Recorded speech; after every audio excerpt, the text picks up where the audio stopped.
Muito bem, uma boa tarde a todos. Peço desculpas pelo pequeno atraso, pelo coffee break que está em pleno andamento aqui no evento presencial em São Paulo, e a duas porque sempre há algum problema tecnológico de acesso de um dos nossos debatedores, e estávamos aqui tentando resolver essas dificuldades. O nosso painel, os participantes da sala já conhecem, o meio ambiente e o setor de mineração. Nós discutiremos nessa tarde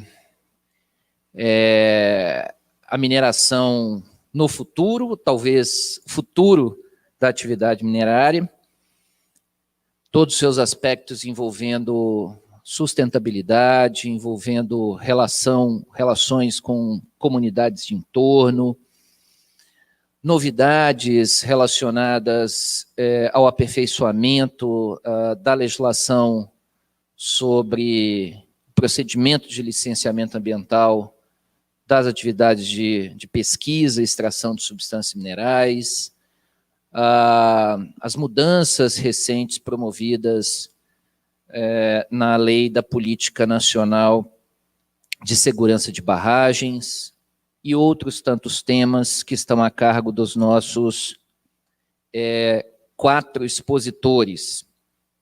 Nós começaremos pelo Dr. Rodrigo Dutra, que é gerente executivo de licenciamento ambiental, estudos e espeleologia da Vale, alguém com uma experiência sedimentada ao longo de várias décadas atuando no licenciamento ambiental e na performance socioambiental de empreendimentos de mineração. O Rodrigo trabalhou em diversas empresas ligadas à cadeia minero-metalúrgica de ouro e de minério de ferro.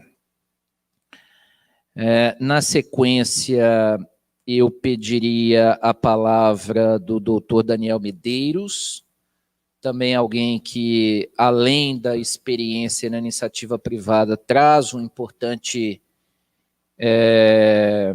background do setor público. Daniel foi servidor do Sistema Estadual de Meio Ambiente e Recursos Hídricos do Estado de Minas Gerais, se a memória não me falhar, inclusive servidor da Fundação Estadual do Meio Ambiente, a FEAM.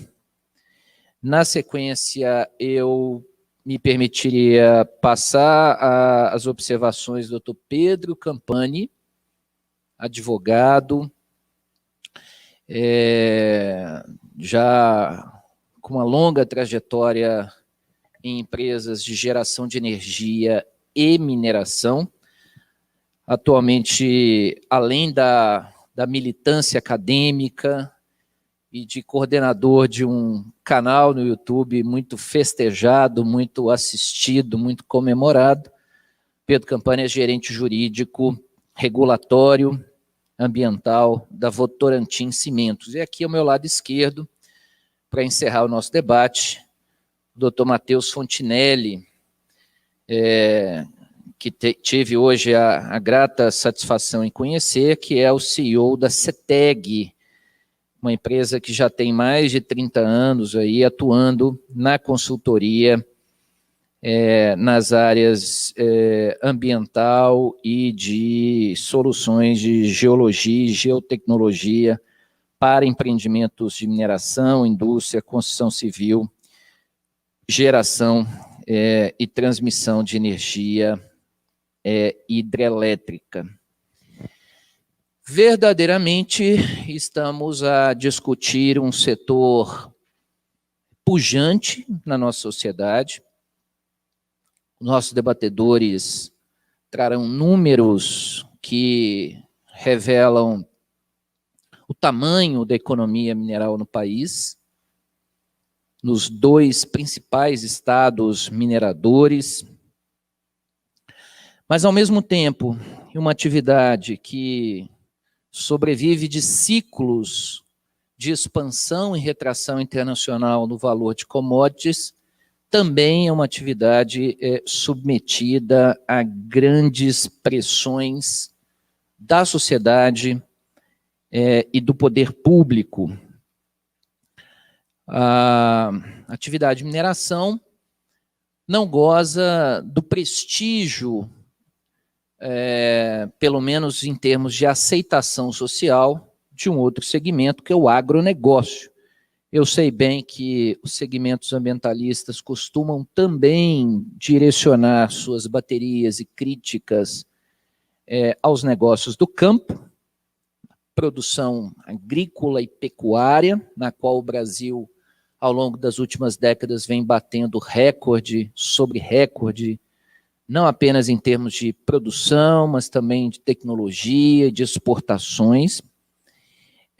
Mas a mesma empatia que parte da sociedade, que de alguma forma reconhece nos negócios do campo a coloração verde, ou talvez aquilo que alimente o mundo do homem da cidade, muitas vezes não se tem em relação ao setor mineral.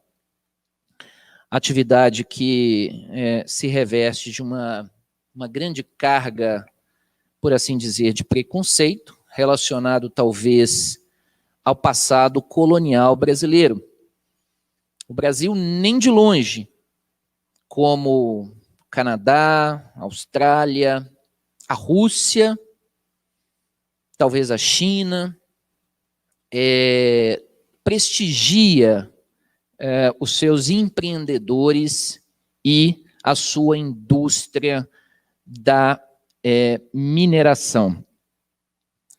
Evidentemente que essa percepção social negativa, em alguns aspectos, e esse senso de desvalor também foi dinamizado pelos episódios havidos nos últimos anos, 2015 e 2019. Agora há pouco, inclusive, ouvia os debates em torno das consequências do acidente ocorrido com a barragem de Fundão, na cidade mineira de Mariana, e fica clara a tradução social das críticas direcionadas ao setor. Logo que comecei a atuar com o setor minerário, e isso já se vão cerca de 25 anos, me deparei com 2 expressões marcantes que, vez por outra, são alardeadas em qualquer debate envolvendo a atividade setorial minerária e os seus requisitos de gestão e performance ambiental. O primeiro deles é de que não existe como fazer omelete sem quebrar os ovos. Uma alegoria de pensamento, talvez feliz, na apreensão da ideia de que o recurso mineral, em essência, é um recurso natural vinculado ao existente, ao presente no solo e no subsolo. E disso decorre a conclusão óbvia que não há como dar aproveitamento econômico às substâncias minerais sem causar impacto ambiental necessário.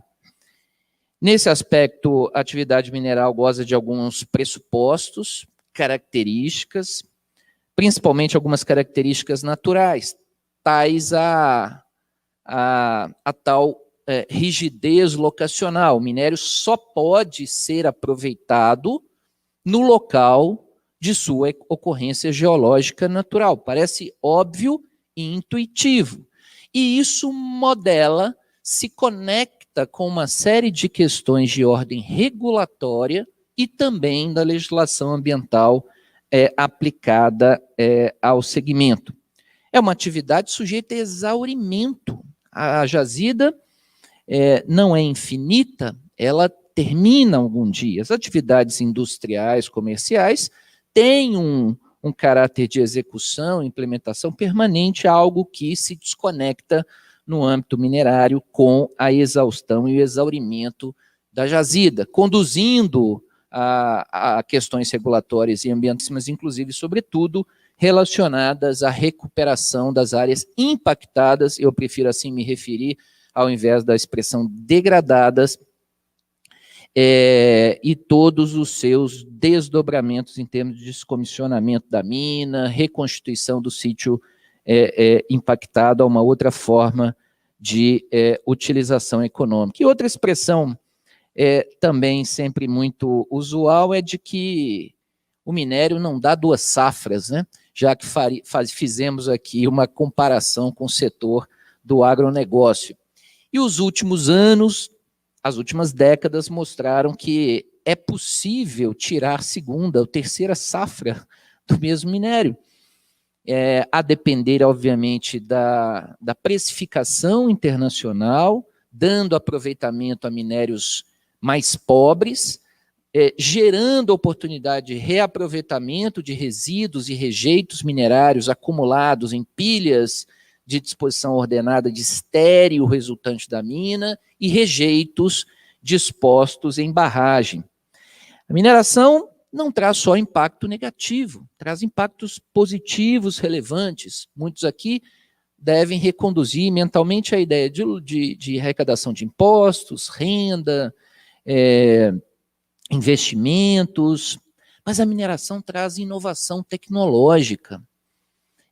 Rodrigo Dutra, nosso gerente executivo da Vale, falará sobre os investimentos que a empresa onde ele exerce suas funções gerenciais e diretivas tem feito nos últimos meses, e as pesquisas são mais antigas, mas o desenvolvimento concreto é mais recente, de reaproveitamento total dos rejeitos, extração de conteúdo arenoso no material lançado em barragem. E já sobre esse tema, importante destacar a fala do Dr. Pedro Campani, que é experimentado nos assuntos relacionados ao gerenciamento de riscos envolvendo barragens de mineração, por ter atuado com bastante ênfase e dedicação nos episódios envolvendo a barragem de Mariana. Quanto a isso, o doutor Daniel Medeiros fará também a contextualização de dados importantes do setor, em termos de conservação de áreas, gerenciamento de cavidades, investimentos, mobilização para a retomada das operações da empresa. E aí, o nosso CEO da CETEG, né, termina o nosso debate como que costurando, amalgamando todos esses dados e manifestando a sua larga experiência com o setor, com a indústria extrativa mineral. E é com isso, portanto, já pedindo desculpas por uma certa dificuldade aí de conexão, que eu passo a palavra ao Dr. Rodrigo Dutra. Os expositores terão um tempo médio aí de 20 minutos para as suas observações. Vamos tentar deixar um tempo reservado ao debate junto à mesa e eventuais demandas dos participantes. Não pretendo exercer aqui uma função rígida de controle de tempo, melhor seja que o debate flua e que as ideias sejam apresentadas com a mais absoluta liberdade a todos. Rodrigo tiver posicionado, eu farei aqui o passar da apresentação que ele traz à avaliação de todos. Rodrigo já está posicionado. Com a palavra, Rodrigo. Boa tarde a todos, né? Inicialmente agradecer a organização do evento aí pelo convite e cumprimentar os colegas da mesa, né? Ricardo Carneiro, grande amigo, Pedro Campani, né, que também trabalhamos juntos durante muito tempo, Daniel Medeiros, meu amigo aqui, meu vizinho, inclusive, né, e o Matheus Fontinelli, que eu estou conhecendo agora, né. Bem, pessoal, eu vou falar um pouquinho sobre os desafios, né, da mineração no Brasil, né, e para isso selecionei alguns slides, né, e alguns tópicos que eu gostaria de abordar com vocês, né. Ricardo, você pode passar, por favor? Bem, então, no primeiro momento, né, nós vamos tocar aí alguns pontos. Não vou me alongar e entrar em muitos detalhes, depois, na hora do debate, eu estou à disposição, mas falar um pouquinho da importância econômica do setor de mineração, falar um pouco da legislação do licenciamento, né, das dificuldades, principalmente, que a gente encontra.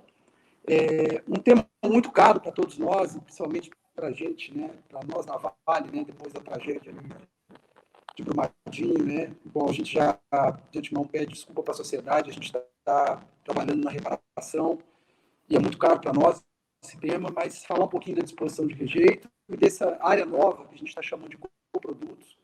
Falar um pouquinho de espeleologia, né, ciência que estuda as cavidades naturais subterrâneas. Falar um fechamento de mina, depois falar de comunidades aí que estão no entorno das minas e fazer algumas considerações, bem rapidamente. Próximo, Ricardo, por favor. Então, a importância econômica do setor. Próximo.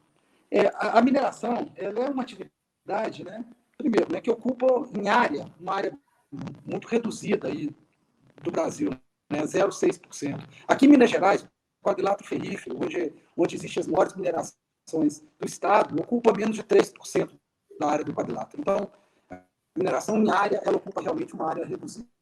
E ela é uma indústria importante para ao PIB aí da indústria extrativa da indústria brasileira, né? Ela chega a representar 1,4% do PIB da indústria e só do PIB da indústria industrial é 16%. Né? Gera aí quase 200 mil empregos diretos e mais de 2 bilhões de empregos indiretos. Né? Próximo, cara. E aí mostra um pouquinho da geração de empregos. Né? Vocês estão me ouvindo bem? Está muito chiado, pessoal? Posso continuar, Ricardo? Por favor, Adriano. Então, aí o gráfico mostra um pouquinho da geração de emprego, dando aí 200 mil empregos. E esse do lado direito mostra a geração de empregos indiretos induzidos para cada emprego direto gerado, por exemplo, pela mineração de ferro. Então, chega a 35 empregos indiretos e induzidos. Próximo. Aí um dado importante, né, também tirado aí das páginas da Agência Nacional de Mineração, o CEFEM, arrecadado aí pela atividade de mineração, né, chegou aí a caixa de 4,5 bilhões de reais no ano 2019, depois da mudança da legislação brasileira. E os municípios, aí, se vocês forem ver aí esse quadrinho, os 7 municípios brasileiros que mais arrecadam o CEFEM, os 7 são municípios com mineração de ferro. Né? A começar por Paropebas, né, no sul do Pará. E depois Canaã dos Parajás, também no sul do Pará. Próximo. E aí um gráfico importante, né, que mostra aí para a gente uma comparação.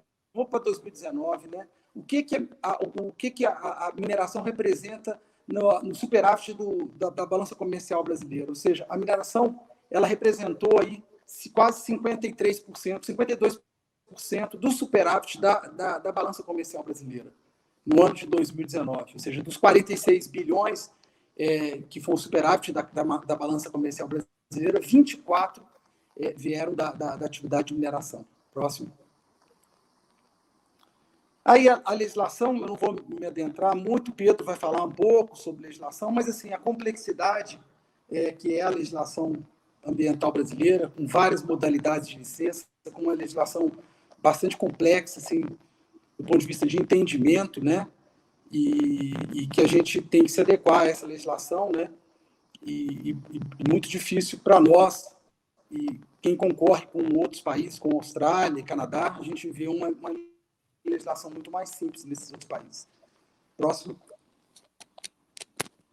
Mostrando um pouquinho, né, dessa complexidade, né, do licenciamento trifásico, com vários órgãos intervenientes, né, e atuantes aí no processo de licenciamento, e com manifestações, anuências, declarações, certidões, e que acabam causando aí uma grande confusão nos licenciamentos ambientais. Próximo.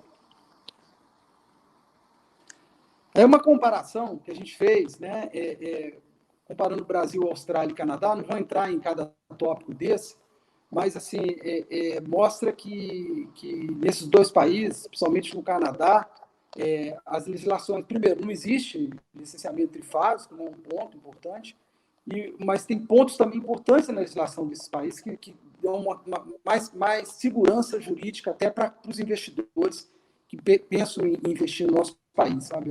A nossa legislação acaba que ela é muito complexa e confusa, muitas vezes, com legislações municipais, estaduais e a legislação federal em si, e que acabam afastando muitas vezes os investidores do nosso país. Próximo. Aí, previsibilidade, essa é a palavra, né? Como que a gente tem previsibilidade no licenciamento? A pergunta que todo mundo faz: quanto tempo vai demorar para a gente obter essa licença? Essa pergunta é a que eu mais escuto aqui na companhia, e eu acho que os colegas aí de outras empresas também que trabalham nessa área devem escutar direto, né? Mas aí, essa licença sai em quanto tempo? Cara, depende, né? E aí mostra nessa tabelinha uma comparação para algumas atividades dos prazos.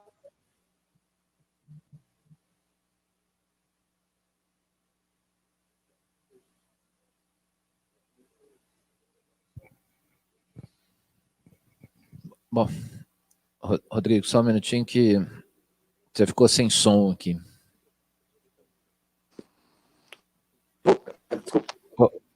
Podemos retomar, por favor. Desculpa. Então, eu só completei falando que uma comparação do Brasil, Austrália e Canadá, mostrando aí que os prazos, né, os tempos e movimentos que a gente tem no Brasil, a gente acaba demorando muito mais e a gente tem aí uma desvantagem comparativa com esses outros países aí, comparando Austrália e Canadá. Próximo. Aí, falar um pouquinho da questão de disposição de rejeitos, né? Próximo.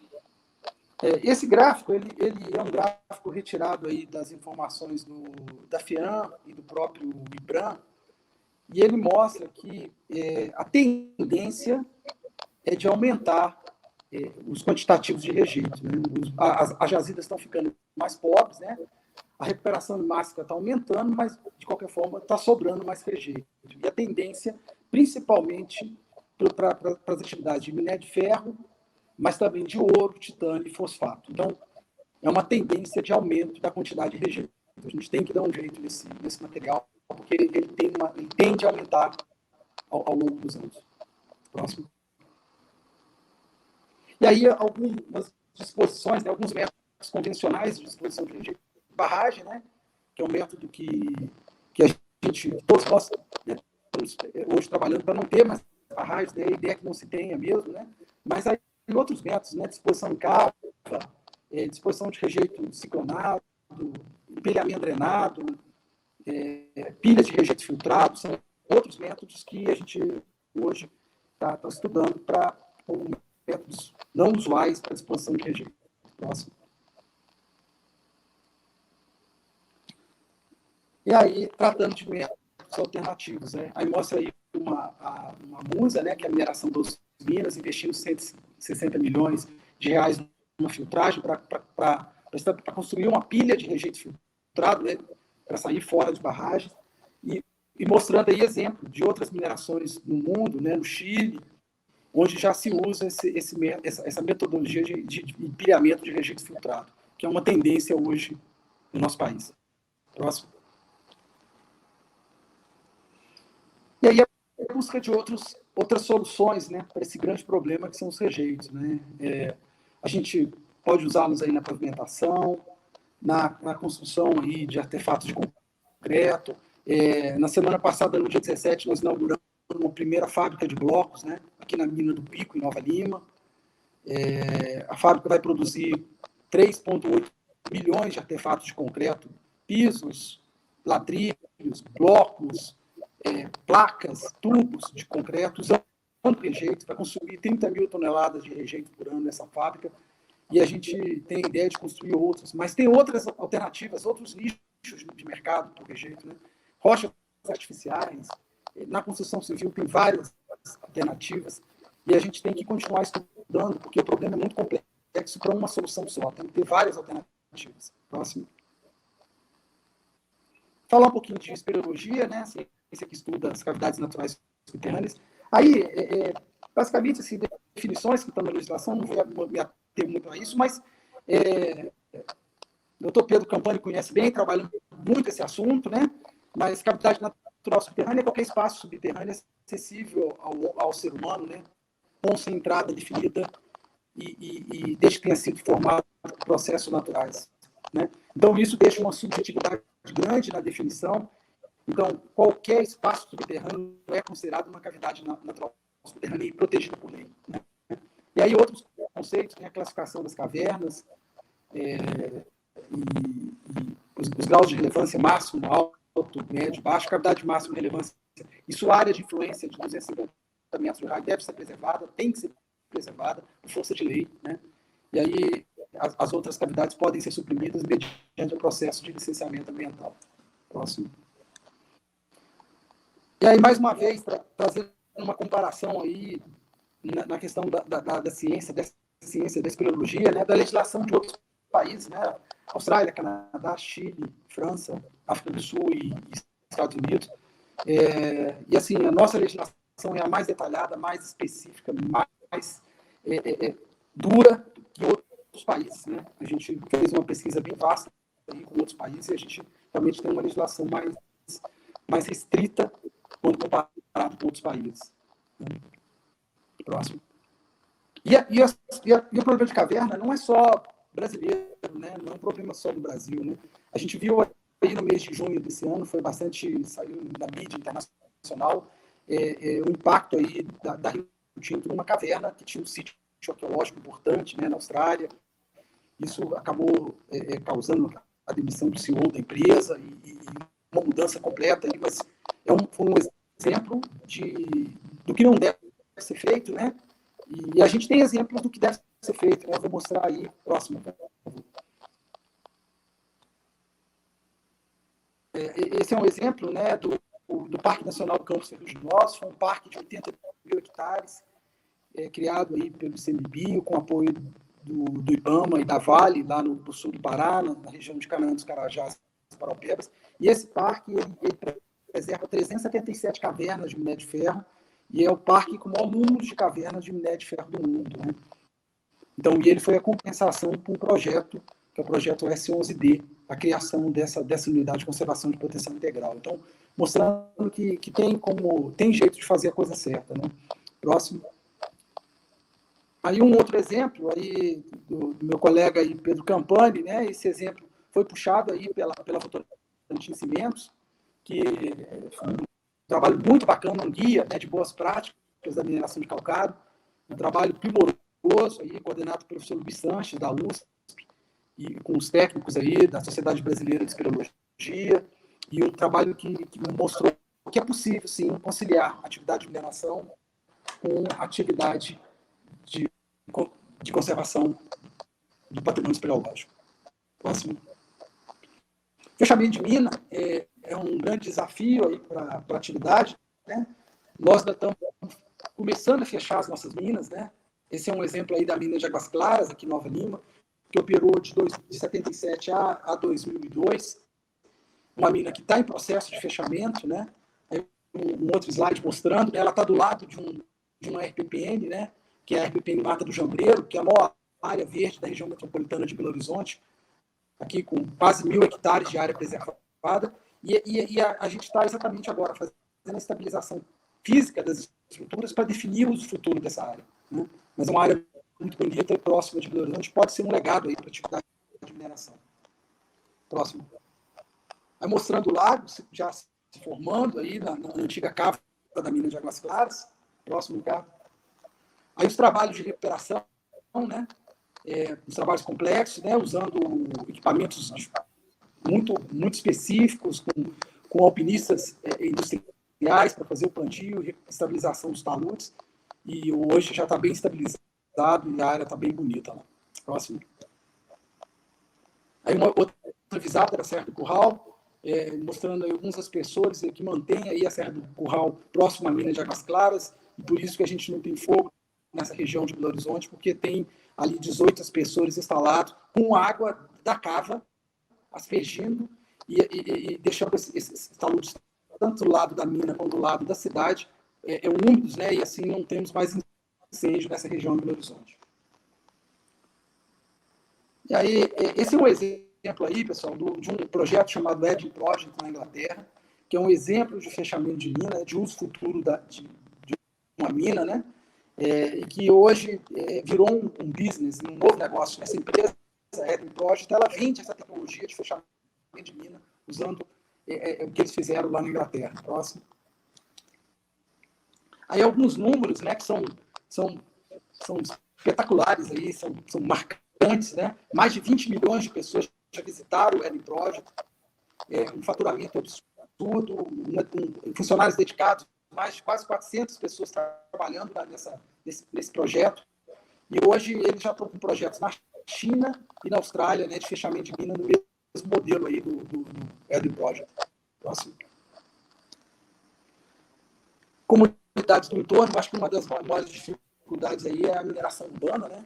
Essa foto mostra Itabira na década de 70 e Itabira hoje, então a gente percebe que a mina, a cidade acabou cercando a mina, né? Então os problemas de ruído, poeira, vibração, mesmo de impacto visual, eles são muito grandes, assim, em função dessa proximidade das operações com as cidades. Próximo.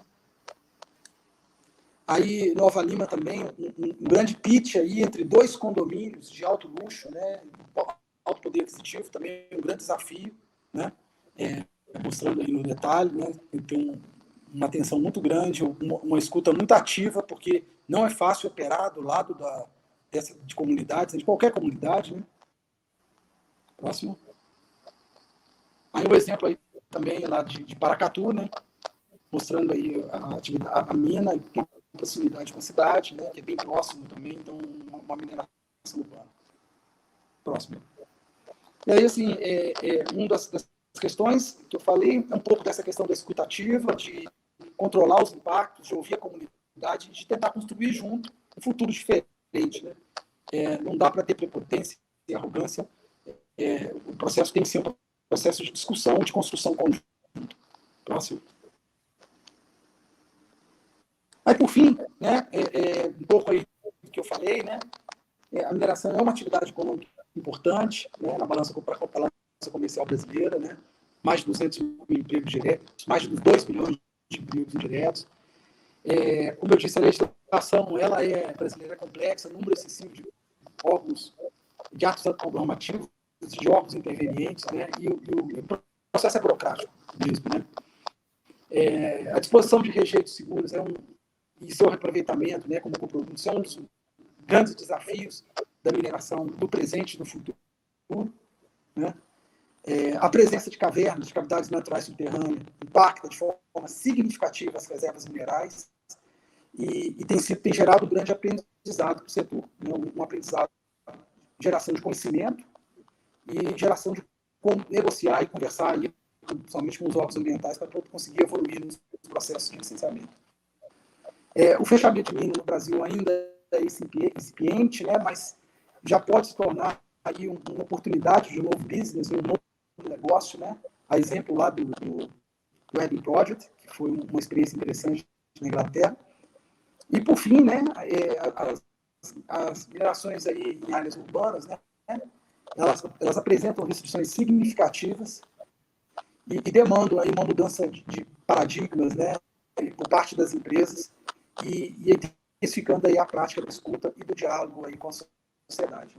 E aí uma frase que o IBRAM está usando muito é essa aí, cara. Qual o futuro da mineração do Brasil? Principalmente, qual será a mineração do futuro? Eu agradeço aí a oportunidade e aí eu estou à disposição aí para o debate. Obrigado. Muito bem. Muito grato às palavras do Rodrigo Dutra. O material que ele nos trouxe é muito rico e o tempo quase sempre é inimigo do conteúdo. Quem posteriormente tiver interesse, o Rodrigo poderá disponibilizar o material, onde verão um trabalho muito interessante feito por ele, junto ao Instituto Brasileiro de Mineração, comparando todo o procedimento de habilitação minerária, da pesquisa à efetiva lavra, extração de substâncias minerais no Brasil e em províncias da Austrália e do Canadá, onde não apenas a cultura é completamente diferente, mas todo o processo de habilitação se faz ao nível provincial, com intercalações poucas, mas relevantes, junto às esferas do governo federal, do governo da União. E além de informações também comparativas sobre a legislação brasileira e de alguns países relacionadas às cavidades naturais subterrâneas. E o Rodrigo foi muito claro ao dizer que o Brasil é talvez o único país do mundo, não se está aqui dizer que o que se conclui é bom ou ruim, que dá ao ambiente espeleológico um tratamento especializado, especificado, fora do contexto kárstico em que a estrutura espeleológica se insere. E o Rodrigo também nos traz aquilo que lhes falava agora há pouco, de efeitos marginais positivos e importantes da atividade minerária. A Vale hoje é uma empresa líder na produção de conhecimento na área espeleológica, e relacionado à espeleologia também o tema da prospecção arqueológica. Efetivamente, trabalhos desenvolvidos a partir de ou intervenções que a empresa realiza ou de compensações por ela financiadas geram conhecimento aplicado, algo no qual o Brasil pouco investe, porque aqui se investe pouco em ciência básica, em pesquisa básica. Na sequência, então, tem a palavra do doutor Daniel Medeiros, que às vezes a vastidão aí da experiência esconde que ele também é advogado, versado na legislação ambiental brasileira, mas teve a oportunidade, além de pertencer aos quadros dos órgãos públicos de meio ambiente do Estado de Minas Gerais, ter atuado em 3 grandes empresas do setor de mineração, como a Anglo American, como a Bamin, Bahia Mineração, e agora a Samarco. Daniel, então, tem a palavra, imaginando que fará agora uma contextualização de todas essas informações de ordem geral para o contexto da empresa em que hoje trabalha. Ô, Ricardo, obrigado pela palavra. Queria agradecer a organização, a oportunidade de conversar um pouco com vocês sobre meio ambiente e mineração, e a honra de dividir a mesa com os 3 amigos, Ricardo, o Rodrigo, o Pedro e o Matheus, que eu estou conhecendo hoje também. Para mim, dividir a mesa com vocês é uma atividade importante que me deixou até ansioso hoje. Ricardo, eu comecei a versar na legislação com você, o doutor Augusto e o doutor Alexandre Magrinelli, né? Então, tem bons professores aí, depois outros que passaram. Ô, Ricardo, eu falei com você que não ia projetar nada, mas eu vou projetar, tá? E vou tentar ser bem rápido aqui.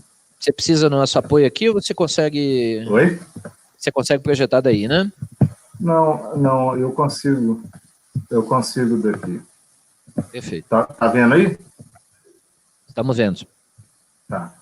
Bom, então, o que eu vou tentar falar aqui um pouco é trazer tudo isso que foi dito pelo Rodrigo e ainda vai ser dito também pelo Pedro e pelo Matheus, para números da Samarco, né? Porque a gente, evidentemente, lamenta tudo que ocorreu há 5 anos atrás, e por isso a gente, inclusive, está buscando fazer essa mineração diferente. A gente acredita profundamente que isso é possível, né? Então, eu vou trazer dados, tá? Da nossa operação, das nossas unidades, tá? Então, quando a gente fala de áreas verdes protegidas, a gente tem na Samarco mais de 12 mil hectares de áreas protegidas, equivalente mais ou menos a 3,6 vezes a nossa área operacional.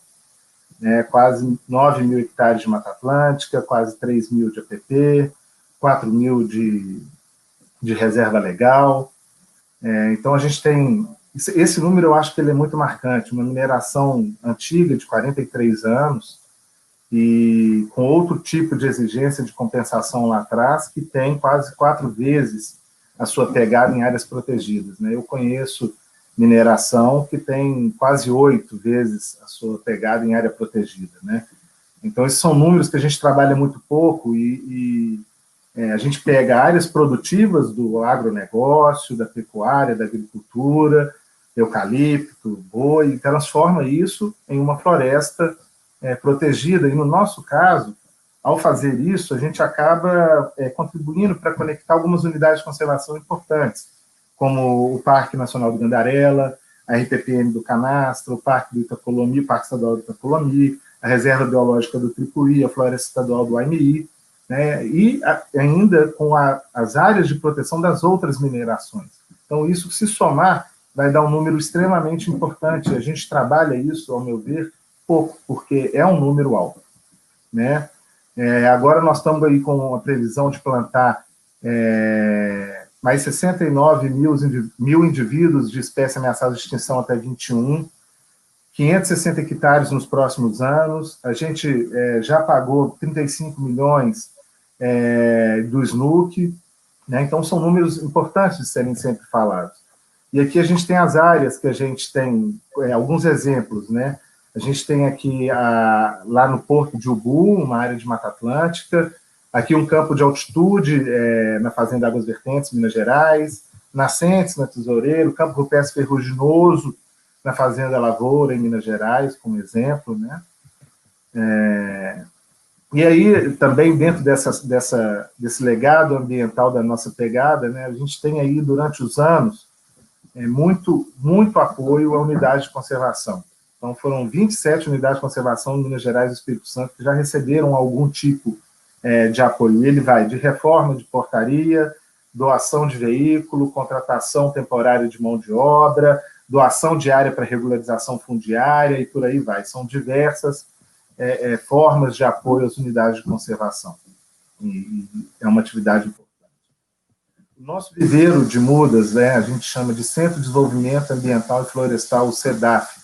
A gente está com ele novo, a gente está fazendo um viveiro novo, a gente já está produzindo 100 mil mudas anuais, elas vão ser destinadas para os plantios compensatórios. É um local amplo, perto da Samarco, que é um local para fazer experimentos ambientais com universidades e consultorias, e no futuro próximo a gente vai ter também lá um centro de educação ambiental da Samarco, e fica numa comunidade próxima a Samarco, que vai poder usufruir da educação ambiental que a gente vai oferecer nesse centro. Aí, falando um pouco da inovação tecnológica, porque são tecnologias existentes, mas não aplicadas no setor de mineração. E quem trabalha com inovação sabe que, às vezes, a inovação não é fazer uma ideia mirabolante, é simplesmente fazer uma aplicação nova de uma coisa que já poderia estar sendo feita. Então, um novo jeito de operar os nossos rejeitos, né? A gente tem 20% do nosso rejeito, que é o rejeito fino, que é a lama, e 80% o rejeito arenoso. Essa lama ela vai ser destinada para uma cava confinada, e o rejeito arenoso vai passar por um processo de filtragem e pilhado nas pilhas de rejeito e estéreo, né? Com isso, a gente consegue pegar essa água da pilha, reaproveitar no nosso processo produtivo, e ainda a água que vai estar na cava confinada, a gente também consegue trazê-la de volta ao processo. Então, isso é uma mudança que a gente volta a operar sem o uso de barragem de rejeito, né? O rejeito lama vai para uma capa confinada, o rejeito arenoso vai ser filtrado e empilhado. Isso é realmente, para grandes volumes de produção de minério de ferro, uma mudança que vem acontecendo e é a tendência, e a gente está fazendo isso e acreditando muito nesse novo processo. Falando um pouquinho da gestão hídrica da Samarco, a gente tinha aquele formato de gestão hídrica antigo, que era um formato de monitoramento manual. Hoje, na Samarco, a gente já faz um monitoramento telemétrico, a gente monitora a cada 5 minutos, a gente faz uma média horária, a gente consegue fazer uma relação de causa e efeito, a gente consegue fazer o ver e agir, deu alguma alteração, corrigir, né? Então, com isso, a gente consegue ter ali plano de ação para evitar as recorrências de qualquer desvio que, porventura, venha a ocorrer.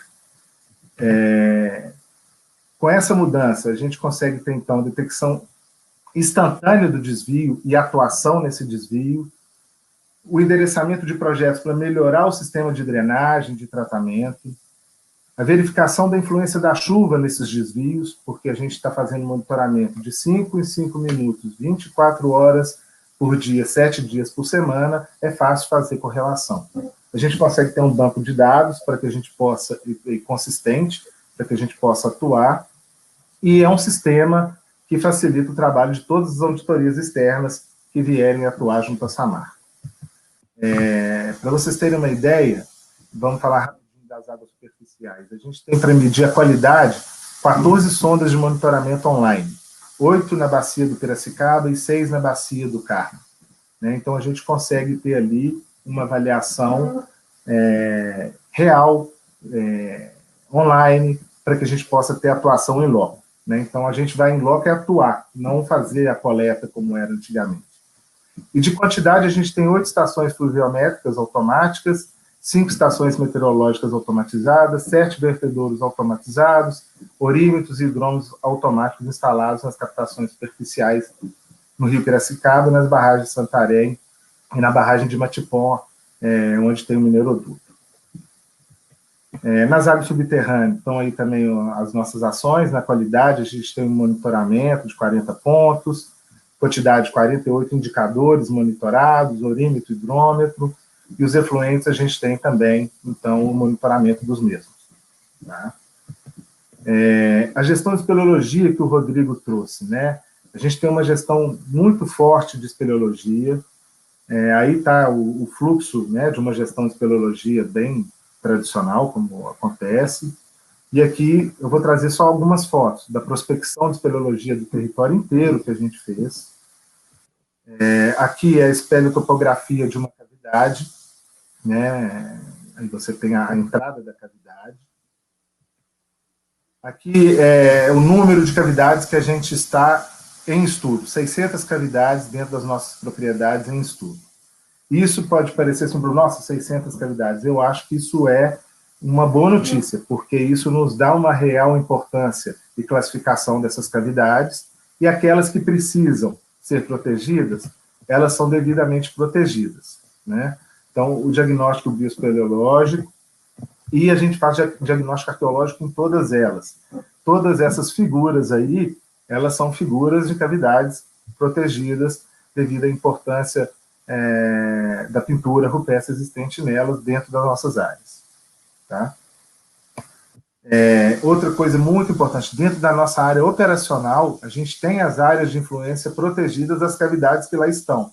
Então, percebam que aqui nós temos esses pontos amarelos, que são as cavidades, em verde, né, que são as de alta relevância e média relevância verde, e por isso a proteção, né, de toda a sua área de influência. Perceba aqui está o concentrador 2 da Samarco, aqui uma oficina, tudo respeitando e não avançando dentro das áreas de influência dessas cavidades. E, evidentemente, aquelas cavidades que precisam e podem ser suprimidas, elas são compensadas conforme as normas. Algumas com outras cavidades sendo protegidas e se tornando cavidades que não podem mais ser suprimidas, e algumas com, por exemplo, a gente fez um laboratório, ou está fazendo um laboratório espeleológico na Universidade de Lavras, né? É uma forma também de compensação de cavidades de média relevância. Aqui, para a gente falar os tipos de atividades que a gente tem nas nossas cavidades, né? São empresas multidisciplinares trabalhando, entendendo feição erosiva, área de influência, material particulado, bioespeleologia, integridade física, sismografia, tudo para que a gente possa ter os acompanhamentos da integridade física, estrutural, das cavidades, dessas 600 ou mais cavidades que a gente tem na área. E também o monitoramento de fauna que a gente faz. Quando eu disse que a gente tem 12 mil hectares de área protegida do nosso entorno, mais essas áreas verdes dentro da nossa operação, isso quer dizer que a gente consegue ter ali a percepção da fauna que está presente ali e rica. Essa foto, por exemplo, é uma foto tirada bem próximo da nossa área operacional, uma área protegida, mas bem próximo da nossa área operacional, uma onça com seu filhote, né? Aqui são os números desses monitoramentos que a gente faz. 1.535 espécies registradas até o momento, 22 ameaçadas de extinção, 12 grupos de fauna terrestre e aquática estudados a cada trimestre, 55 espécies consideradas como raras na natureza. E isso tudo dá para a gente informações científicas importantes, né? Então, a gestão da fauna, a gente tem o programa de monitoramento, o programa de manejo, aí isso gera programa de educação ambiental, informação para o programa de educação ambiental. As espécies de interesse, elas são, então, estudadas, as ameaçadas, elas são estudadas e geram dados para publicações científicas.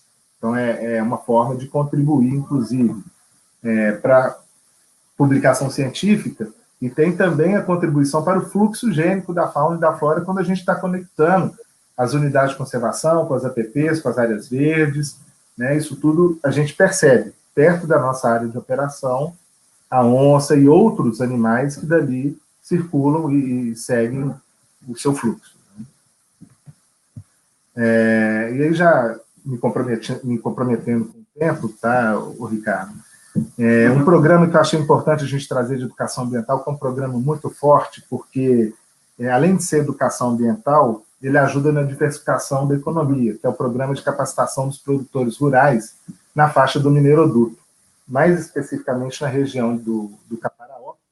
E há mais de 10 anos a gente faz uma qualificação das relações socioambientais das comunidades vizinhas, contribuindo para a melhoria da qualidade de vida e desenvolvimento do território. São 11 municípios do Caparaó, em Minas Gerais e Espírito Santo, 30 comunidades e mais de 1.000 produtores que conseguem ter uma melhoria na sua produção de café, né? Isso com boas práticas no manejo da lavoura, racionalização de agroquímicos e proteção de recursos naturais. Então, a gente estimula a proteção do meio ambiente e faz o incremento da renda local dessas comunidades. Um outro projeto que a gente lançou recentemente, que eu achei super diferente, não pelo programa, porque o programa ele não é inovação nenhuma, que é o fomento dos fornecedores locais, né?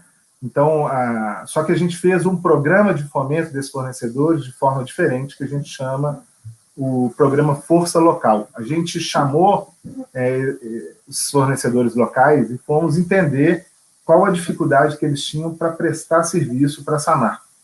E aí a gente entendeu que a gente precisava mudar a nossa política para poder atender o fornecedor local.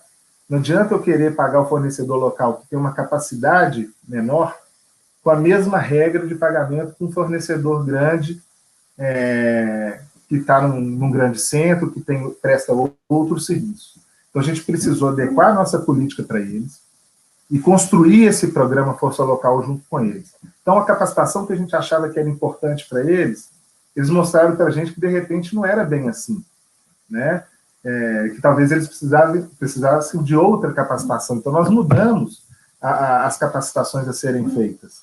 Com isso, a gente gera possibilidade de negócio para eles, a gente consegue monitorar como está esse fornecimento de serviço local, de mão de obra, de equipamentos, de tudo, e com isso a gente consegue fazer desenvolvimento e qualificação desses mesmos fornecedores, né? Então, ele foi bem diferente, já tiveram outras minerações que me ligaram, querendo entender como que a gente construiu ele, e o maior orgulho é que a gente construiu ele dentro de casa. A gente não trouxe uma consultoria para construir esse programa. A gente fez ele dentro de casa, junto com as associações comerciais, junto com a CDL. A gente trouxe essa turma para um debate bem amplo, entender o que era importante, né? Então, para finalizar, pessoal, essas informações de números dessa marca que eu estou trazendo, que eu acho um número muito bom, a gente tem lá, na mina, 67% de mão de obra local contratado, e lá no Porto, no Espírito Santo, 68% de mão de obra local contratada. E nós estamos no momento que a gente está fazendo a prontidão operacional para a retomada das nossas operações, que é manter os nossos ativos em condição ótima de operação, rever procedimento de operação, rever política de operação, rever capacitação dos nossos colaboradores para que a gente possa voltar a operar, concluindo a filtragem, que é uma novidade no nosso sistema produtivo, onde vai ser disposta a lã, já está concluída, e a partir desse momento que a filtragem estiver concluída, a gente volta, então, a operar. E estamos, em paralelo a isso, fazendo a descaracterização da barragem do Germano e da cava do Germano. Então, juntando prontidão, retomada, implantação da filtragem, descaracterização da barragem do Germano e da cava do Germano, a gente deve ter quase 6 mil pessoas trabalhando entre mão de obras próprias e terceiros, né? E desses 6 mil que estão trabalhando em todas as unidades, 68% são de mão de obras da localidade onde a gente está operando. E isso é um número muito forte, muito importante também de ser sempre transmitido, né? Então, aí, no benefício do tempo, Ricardo, para finalizar, a gente tem o propósito da nossa companhia agora, que é fazer uma mineração diferente e sustentável, capaz de gerar resultados e construir valor para a sociedade. Então, por isso que eu trouxe esses pontos que estão dentro desse propósito da Samarco, e a gente está, então, revendo a nossa estratégia de sustentabilidade, e essas informações que estão aí na tela são os norteadores da nossa estratégia de sustentabilidade, e 2 destaques especiais aí para a Carta Compromisso do IDRAM, né, Expo IDRAM começando hoje, e a Carta Compromisso é norteadora da nossa estratégia de sustentabilidade, junto com os princípios do ICMM, né? Então, a partir de agora, a gente vai ter toda uma estratégia baseada em todas essas informações aí na tela, tá? Aí eu agradeço, foi corrido, eu peço desculpa pela correria, mas em benefício do tempo e da quantidade de informação a ser trazida.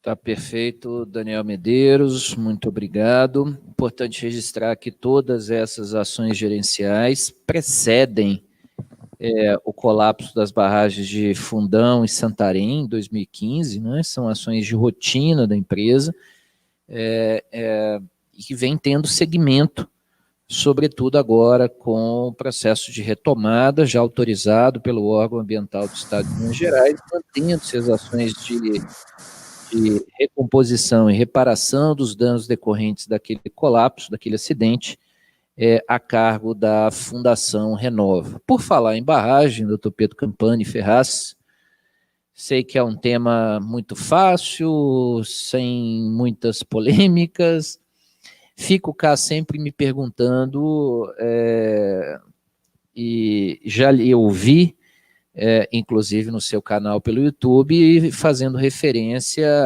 à alta taxa de recorrência de acidentes de barragem no Brasil. E não me refiro, nem o Pedro se referiu, a barragens de rejeito de mineração. O Brasil assiste a um incidente com barragem periodicamente, muitas delas barragens de perenização, de irrigação, barragens de acumulação de água espalhadas pelo Nordeste afora, sem qualquer ação permanente de manutenção.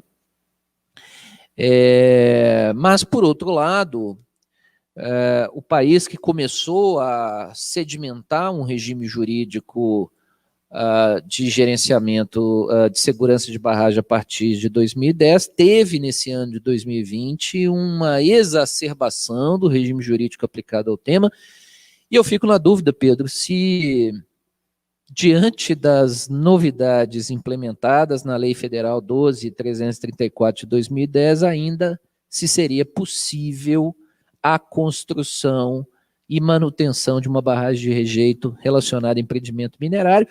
E esse é o tema do nosso painel, considerando, sobretudo, a regra, que você certamente nos falará, contemplada no artigo 18A da lei, né?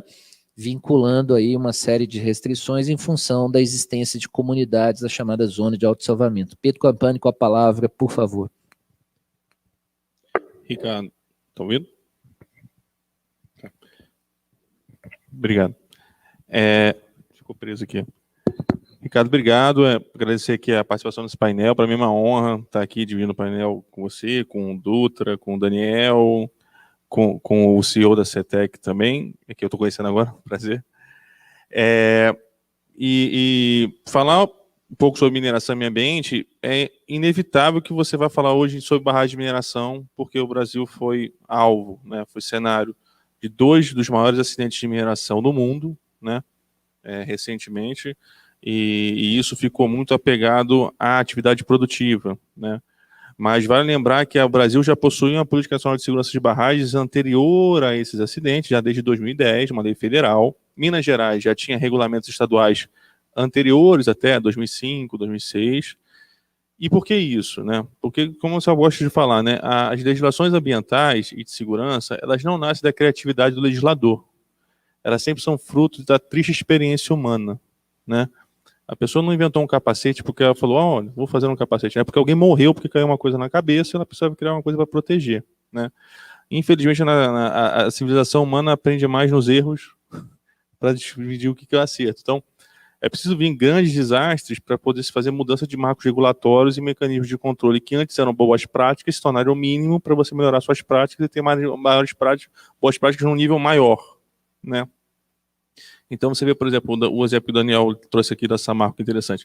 Antes o monitoramento de água era manual. Então ia a pessoa lá, coletava água no rio, levava para o laboratório, tinha que ver que o tubo estava limpo, não sei o que, fazer o controle. Hoje está fazendo um monitoramento online, uma coisa que a gente só falava que existia na Europa, nos Estados Unidos e tal. Hoje já começa a se tornar esse tipo de ação tecnológica mais efetiva, mais no dia a dia. E daqui a pouco vai se tornar um padrão pelo órgão ambiental, e aí todo mundo vai ter que fazer isso, daqui a pouco vai ter uma outra que vai ser por satélite, vai ter por DNA, vai ser alguma outra coisa do gênero, e aí vai aumentando ainda mais essa exigência de controle ambiental. Mas a grande parte de grandes mudanças de marcos regulatórios sempre se faz decorrente de tristes experiências humanas, seja desastres de barragem, seja desastres nucleares, seja desastres de incêndios, enchentes, e o que não falta é exemplo de desastre na civilização humana para mostrar, né, a gente sobre isso. Por exemplo, eu lembro um caso muito interessante, vou lembrar, por exemplo, eu não sei se foi 2005 ou 2006, teve uma grande chuva lá em Blumenau, em que o morro desmanchou, muitas pessoas morreram, e eu vi um estudo comparando que 95% das pessoas que foram vítimas de alguma perda material ou humana naquelas grandes chuvas estavam em áreas de preservação permanente do Código Florestal, né? E isso não era pouco explorado, porque você brincava assim, a área de preservação permanente não é só para proteger a mata, para proteger a pessoa também, porque são áreas sensíveis de fenômenos geológicos, porque a paisagem muda, né? Só a gente no Brasil que chama de imóvel do imóvel, né? Porque na verdade não é imóvel, ele se move com o planeta, se move com os fenômenos de intemperismo, tal, que a paisagem muda, né? A crosta terrestre se move, então... mas a gente pegou esse termo e a gente acha que alguma coisa não vai mudar porque é imóvel, e muda muito. Então, o que a gente acontece hoje, assim, quando você tem um grande desastre, tá, você já tem uma grande pressão social para grandes mudanças. Primeiro, a grande pressão social sempre quer achar um culpado, né? Quem foi o culpado por isso, papapá. Não necessariamente achar o culpado é a melhor forma de você resolver e evitar novos desastres, né? Você só vai punir aqueles culpados e tem que punir, né? Mas isso não vai necessariamente trazer uma nova regramento para mudar e evitar que isso se repita, né? Vídeo o caso aí atualmente da Boeing dos aviões que estavam caindo, né? Não é achar um engenheiro só que causou a falha no sistema do avião que vai evitar que novos aviões vão cair. Você tem que fazer todo um novo sistema então, de controle e manejo para que isso não se repita. Você pode parecer meio óbvio falar isso, mas quando você fala de desastres, paixões humanas afloram e e o óbvio não se torna óbvio, não se torna uma coisa que um profissional tem que voltar a trazer a lógica. E eu sempre falo assim, que os custos regulatórios de um desastre são infinitamente maiores que os custos do próprio desastre, né? Então, se você pega um caso como esse da Samarco, tal, que teve custos da ordem de 20, 30 bilhões de reais de reparação, com a Fundação Renova hoje fazendo reparação lá na Bacia do Rio Doce, programas para 30 anos, né? E um caso de Brumadinho agora que já se discute a indenizações da casa dos 25 bilhões de reais, 50 bilhões, números assim estratosféricos, não consigo nem imaginar. Os custos regulatórios que a sociedade pressiona são infinitamente maiores, né? E essa mudança da lei de barragem recente agora que foi aprovada no Congresso traz um impacto sobre isso, né? Eu, por um lado, assim, acho muito bom, porque houve uma resposta social a um fenômeno que até pouco tempo atrás estava sem resposta, né? Eu cansei de fazer palestras falando assim, ó, aconteceu acidente dessa marca, mas se você pensar regulatoriamente o que se alterou de lá para cá, eu te digo que nada. Se aumentou algum com forma de controle na parte de mineração, tá, mas não teve. E nesse meio tempo você tem uma questão também que é muito interessante que eu tenho que trazer à luz aqui. A criação da Agência Nacional de Mineração, ela tem se demonstrado uma coisa muito boa, tanto para o setor quanto para a sociedade. Porque você vê hoje a agência entrando já numa pegada nova de uma administração pública moderna, buscando a sociedade para fazer as mudanças das controles, tentando trazer o melhor que tem no mundo de tecnologia para fazer esses controles. Agora eu vi, o Paniago falou que acabou de lançar, agora o edital vai ter 40 novas vagas para fiscalização de barragem pela agência, que era um déficit histórico que a gente sempre falava, que não faltou aviso sobre isso. E fazendo mudanças, tentando tornar o setor mais dinâmico, mudando um arcabouço super antigo de coisas que não precisam mais. Foi um dos poucos órgãos que se preocupou sobre atender a lei da liberdade econômica, então, no silêncio de determinada autorização, vai ter um prazo para se manifestar, isso vai permitir o empreendedor ter um prazo de retorno do seu investimento, ter uma qualidade. Isso eu tenho achado muito interessante, a agência está preocupada em se tornar um órgão eficiente, não só para ele mesmo, mas principalmente para a sociedade brasileira, né? Ainda mais que o setor minerário, como os números que o Dutra trouxe aí, é inegável que o Brasil é um país com uma das maiores vocações minerais do mundo e que tem que se orgulhar muito disso, porque acidentes acontecem, mas minas não são feitas para sofrer acidentes, né? E você precisa melhorar os mecanismos para que isso aconteça, né? E essa nova lei de barragem, ela trouxe coisas, algumas boas e outras más. Eu vou falar meia coisa. Não vou falar primeiro só as boas, depois só as más, senão todo mundo vai ficar com uma má impressão. Depois se eu falar só as más, depois as boas, o pessoal pode ficar com outra impressão, tá? Mas o que levou o legislador a mudar a Política Nacional de Segurança de Barragens, né? 3 preocupações maiores, né? A primeira é definir quem fica responsável pela barragem, né? Porque na lei anterior você tinha a questão de que seria responsável como um empreendedor da barragem aquele que fosse proprietário do imóvel da barragem ou que tivesse uma licença, uma outorga, uma auto de autorização daquela barragem. E quando a gente fala de barragem, gente, é bom lembrar que as barragens de mineração dentro do cenário de barragens no Brasil são minoria, né? As barragens de mineração não chegam a ser 5% da quantidade de barragens que existe no Brasil.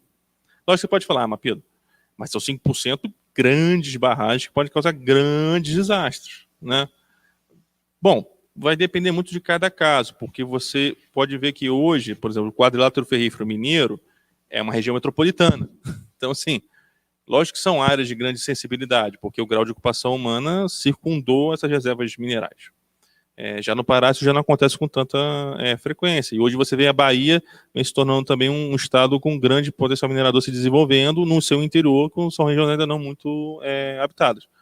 E muitos outros estados no Brasil podem ter ainda mais potenciais minerários, especialmente no norte, centro-oeste e tal, que são fronteiras ainda a serem exploradas, né? Então, o que você tem hoje? Você tem complexos minerários, lá da década de 50, 60, 70, que hoje se tornaram mais sensíveis pela ocupação humana no seu entorno. E a legislação teve essa preocupação, né? A legislação também trouxe muita preocupação de conceituar questões. Então, esse conceito do empreendedor, de ser aquele que tem uma forma de autorização estatal para poder construir, instalar e operar essa barragem, e subsidiariamente o proprietário daquele imóvel onde se localiza a barragem e ou seu reservatório, né? o que leva juridicamente a outras questões, porque você tem uma questão imobiliária, que é uma chaga aberta no Brasil, dizer quem é dono de cada imóvel, essa é super complicada hoje, você tem imóveis aí que até hoje a situação fundiária é complicada, mas você tem um conceito agora que o empreendedor vai ser aquele que está autorizado a operar ou ter a barragem. E essa barragem, então, ela vai ter o seu grau de classificação de risco, especialmente baseado no grau de impacto que um desastre daquela barragem possa provocar. E tendo qualquer forma de ocupação humana, uma pessoa ou 1 milhão de pessoas, o dano potencial associado será alto. Ou seja, será uma barragem de maior controle dentro da legislação possível para poder ter sua fiscalização e mecanismos de controle. Então, a lei vem então nessa preocupação de, definir quem é o responsável, 2, definir um grau maior, uma régua mais restrita para que haja qualquer risco à vida humana daquela estrutura, tornará então um dano potencial associado alto e ela ficará então numa classificação de maiores controles possíveis que a legislação traz para ser fiscalizado. Mas por outro lado também, trouxe então, o que você comentou do artigo 18, de que na área de zona de autossalvamento não pode ter ocupação. Eu já vou falar dessa regra, mas primeiro eu vou explicar de onde vem essa regra, né? Ela trouxe outros conceitos também, que então você, ao instalar uma barragem, ou operar uma barragem, você tem que ter um mapa de inundação, que é um mapa que o empreendedor tem que fazer com os cálculos matemáticos, em caso de rompimento total da barragem, qual área será afetada por uma mancha de inundação dessa barragem. Isso não só para rejeito minerário, é para lama, rejeito, água, qualquer outro material que possa estar contido numa barragem. E nessa mancha de inundação, então você vai ter o que chama de zona de autossalvamento, que já existia na outra legislação, mas agora veio com um controle maior, né? E a zona de secundária de segurança, que é uma área também que é afetada pela inundação, mas não é uma área em que a pessoa tem que se autossalvar, ou seja, ela tem que ter um prazo para ela poder sair sem ter um apoio externo, ou da empresa, ou da Defesa Civil, ou de qualquer força de segurança para poder retirar as pessoas dessa área. Essa preocupação, então, você então tem a zona de inundação com zona de autossalvamento e zona secundária de segurança. A zona secundária de segurança pode se tornar zona de autossalvamento se o poder público local não tiver condições de salvar as pessoas que estejam ali. E aí o empreendedor também terá responsabilidades sobre essa área. Agora, a regra mais importante é que não se vai permitir ocupações humanas em zonas de autossalvamento, né? Para quê? Para que não haja, então, essa forma de limitação da mobilidade ou mesmo risco de vizinhos de uma instalação de uma estrutura que possa, então, exigi-los de eles terem que se autossalvar, né? Outra mudança importante também não pode ter instalações industriais da própria mina até que estejam dentro dessa zona, com ocupação humana, né? Essa mudança já veio até anterior à própria lei, já veio até na própria norma regulamentadora da mineração, que já não permitia mais esse tipo de instalação, mais uma vez baseado na triste experiência, que foi o acidente de Brumadinho, onde bem o refeitório estava lotado na hora do rompimento do acidente. Então, teve essa situação, que eu acho que é uma mudança boa, né? Muito difícil você explicar para um vizinho que não é abuso de direito de vizinhança seu ter uma barragem ao lado que você vai ter que se evadir se tocar uma sirene, assim, né?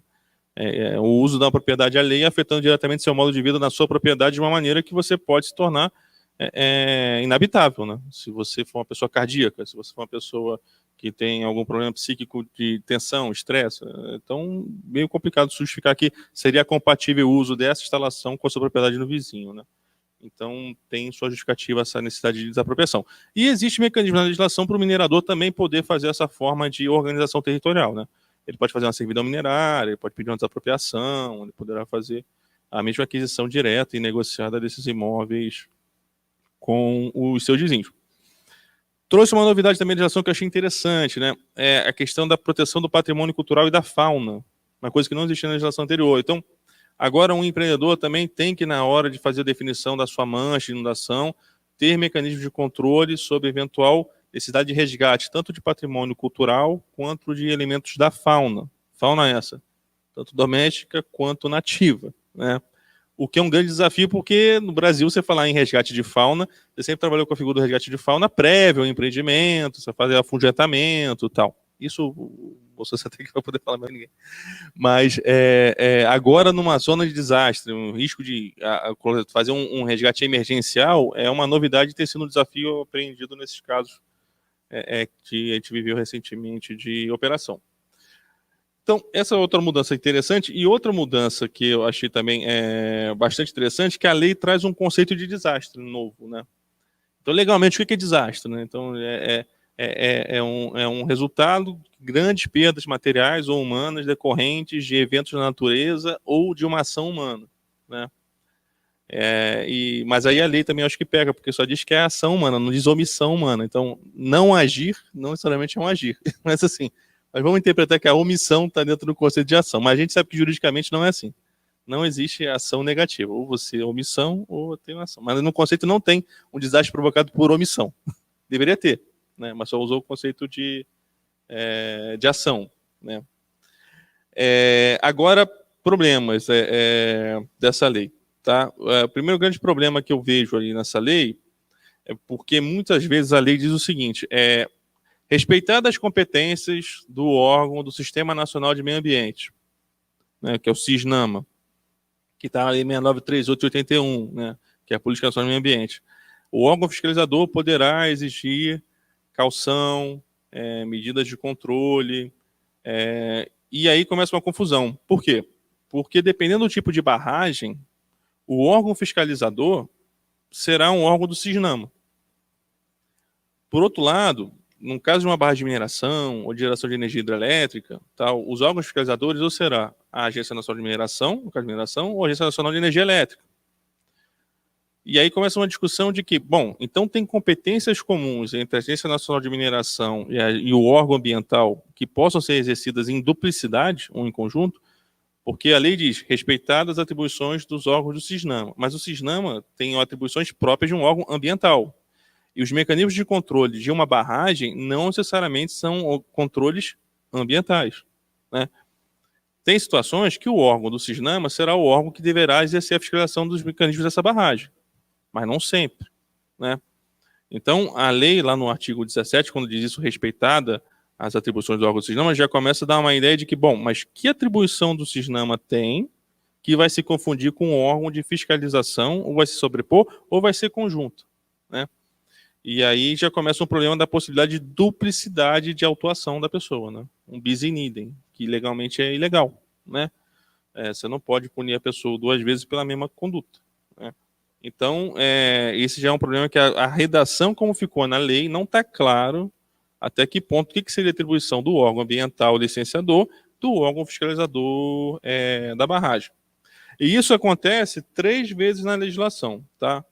No artigo 5º, para fiscalização de segurança, no artigo 17, para definição de mecanismo de caução, e no 17A, que é para aplicar infração. Tá? E aí é uma coisa mais complicada. Aí eu vou falar primeiro da fiscalização. Tá? No Brasil, sempre tem aquela preocupação de que o meio ambiente é super importante, terceira geração, fundamental, não vivemos sem ele, é para as futuras gerações. É tão importante que o Constituinte botou até competência comum, ou seja, União, Estados e municípios têm que cuidar do meio ambiente, proteger da mesma forma. Eu sou daquele ditado, assim como você falou que é preciso quebrar ovo e fazer omelete, eu sou daquele ditado que cão com muito dono morre de fome. Então, assim, quando você bota todo mundo para fazer tudo, ao mesmo tempo ninguém faz nada. É como se tivesse um time de vôlei e você fizesse que o levantador bloqueia, o cara que saca recebe de manchete e tal.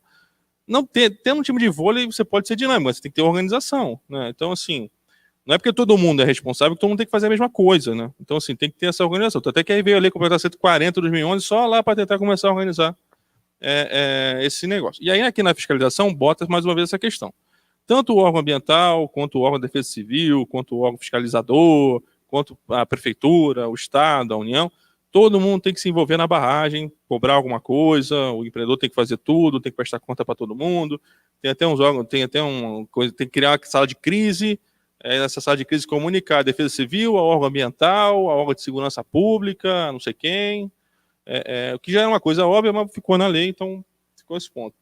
Então essa fiscalização ficou meio estranha, assim, porque qual vai o limite da fiscalização do órgão ambiental com o limite da fiscalização do órgão fiscalizador de barragem? Porque, volta a falar, não necessariamente é o mesmo órgão.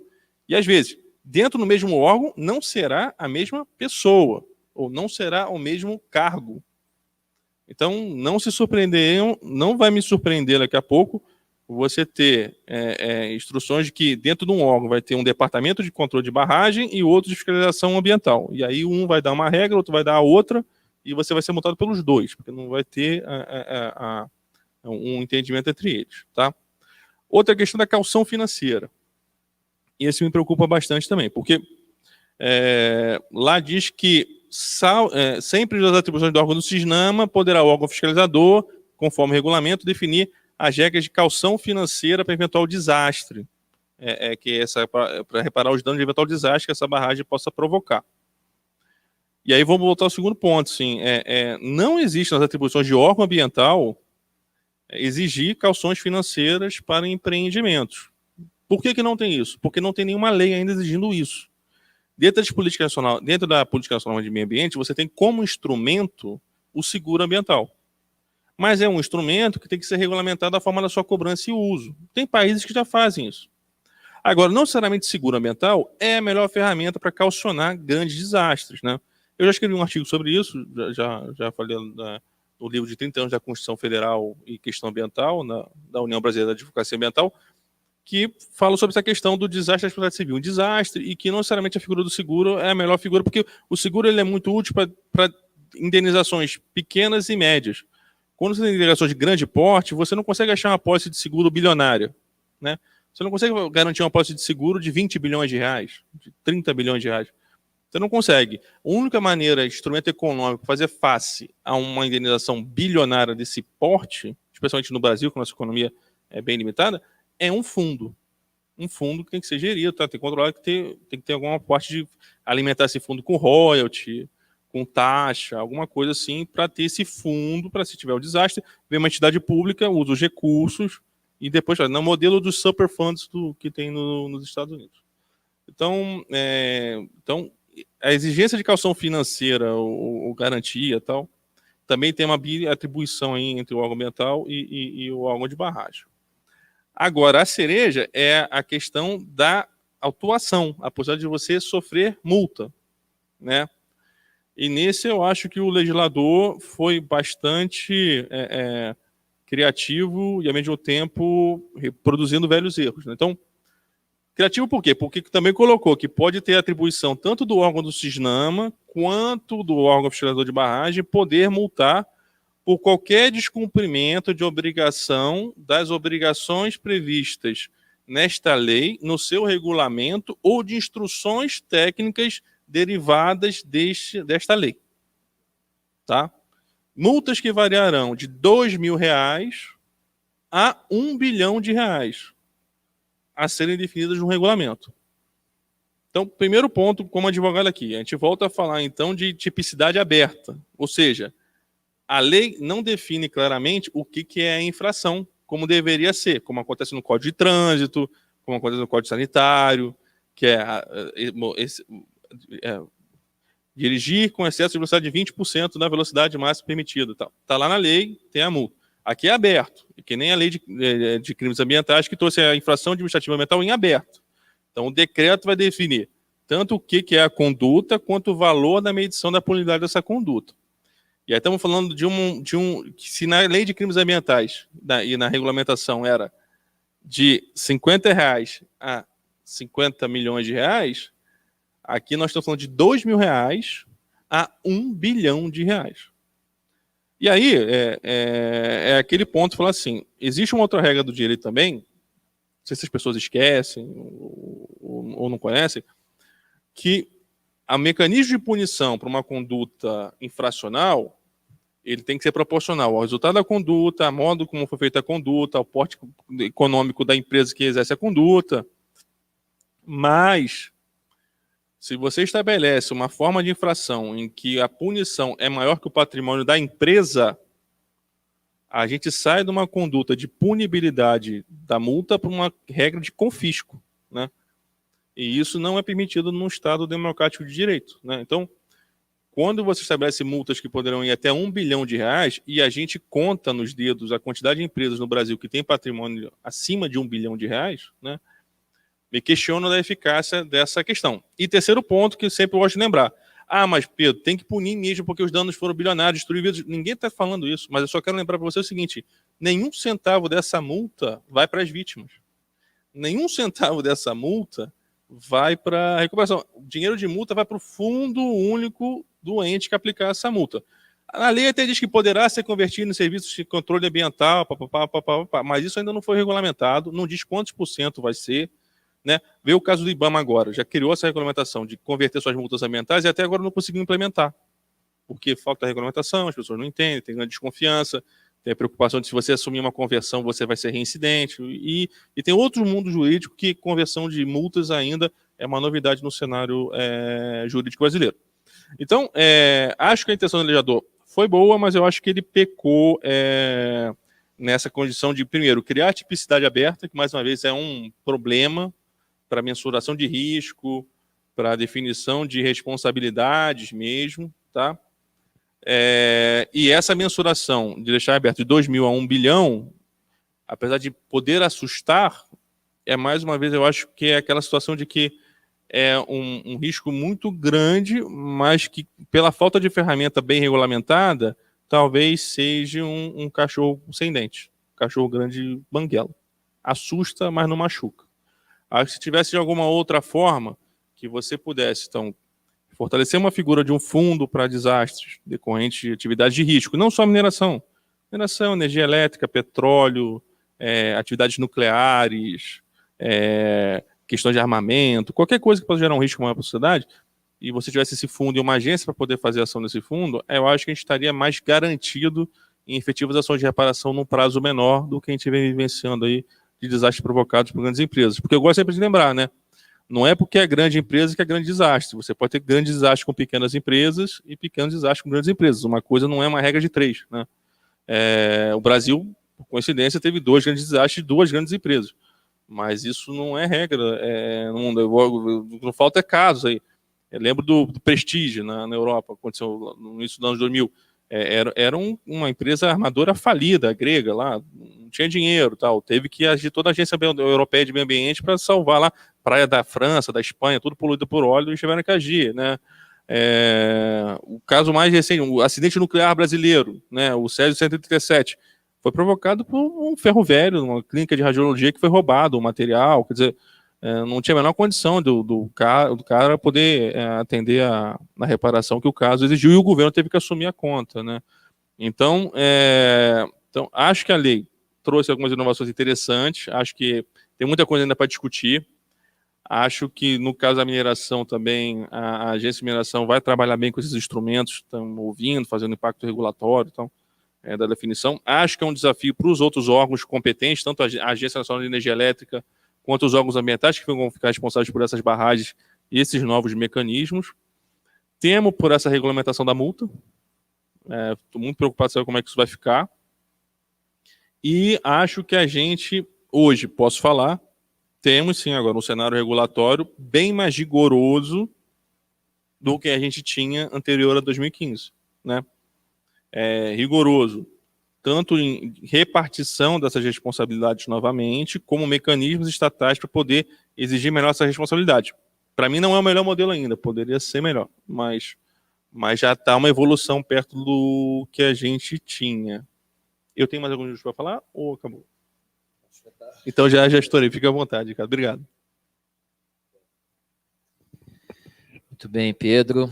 Uma palestra, uma exposição muito rica, muito provocativa, explorando aí os pontos mais críticos das alterações promovidas recentemente na Lei da Política Nacional de Segurança de Barragem. Agora vamos passar a palavra ao Dr. Matheus Fontinelli, que é o CEO da CETEG.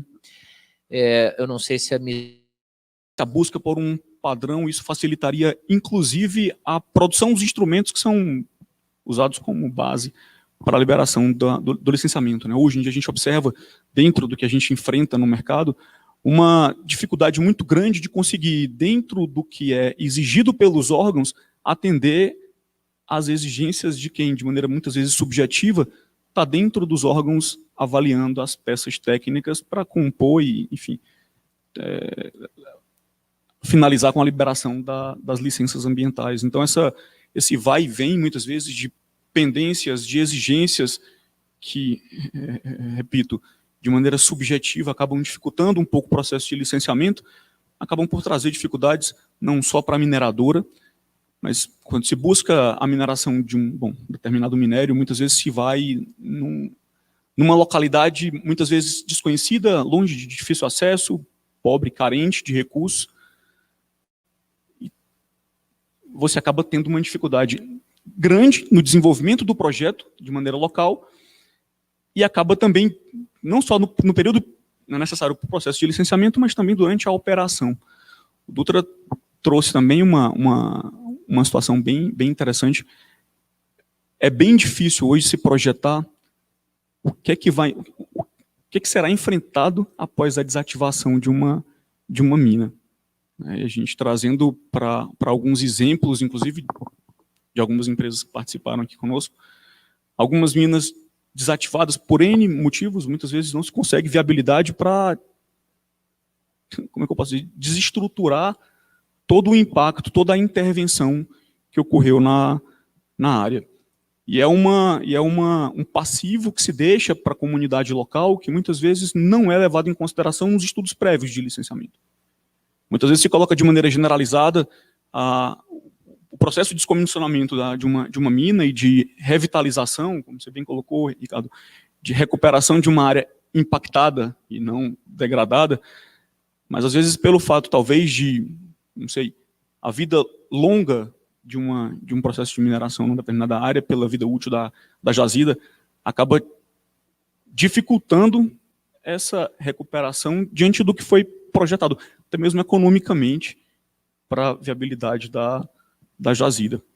Então, a mineração hoje representa um setor de extrema importância no país, a participação na economia ela é realmente muito importante. A gente está vivendo um período esse ano atípico, mas é um período que, ainda assim, está trazendo à tona resultados bem interessantes da mineração, mesmo comparado com os anos anteriores, anos que a gente não teve como eu posso dizer, a paralisação que a gente teve de muitos setores por conta da pandemia que a gente está vivendo agora.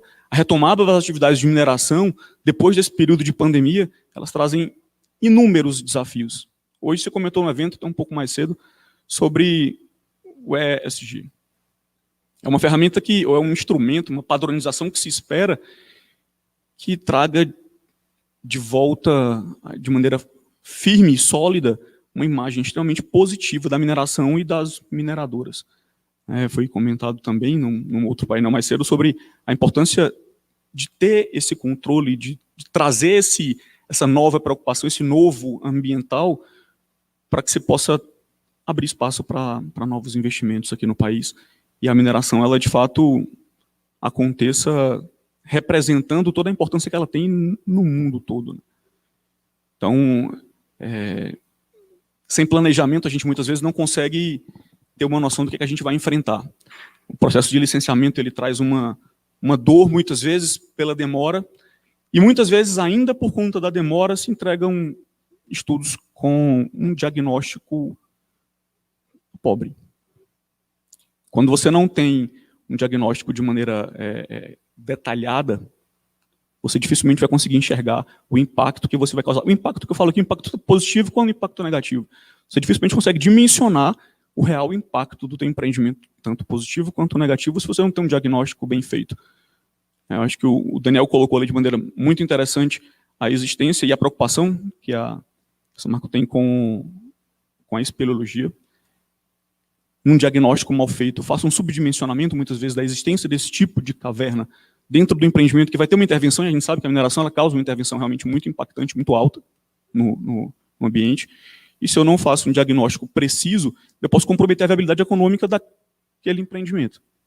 Eu posso encontrar, por um percalço, uma cavidade não identificada nos estudos prévios, em que vai comprometer, de repente, a viabilidade econômica por conta do volume que eu vou ter que subtrair, desviando, talvez, buscando uma alternativa outra, não vai dar para ser uma alternativa locacional, como até o Ricardo bem colocou no início. Existe uma característica que é muito forte, muito bom, a rigidez locacional das jazidas. Então, o empreendimento, ele, de fato, quando encontrado um minério de interesse, a localização ela está rigidamente imposta naquela localidade. Então, os estudos, o diagnóstico, quanto mais detalhado, por mais que traga um custo adicional inicial, ele vai trazer dados. E quanto mais dados, mais facilitam um planejamento para o desenvolvimento de um projeto de forma mais inteligente e com um retorno mais interessante.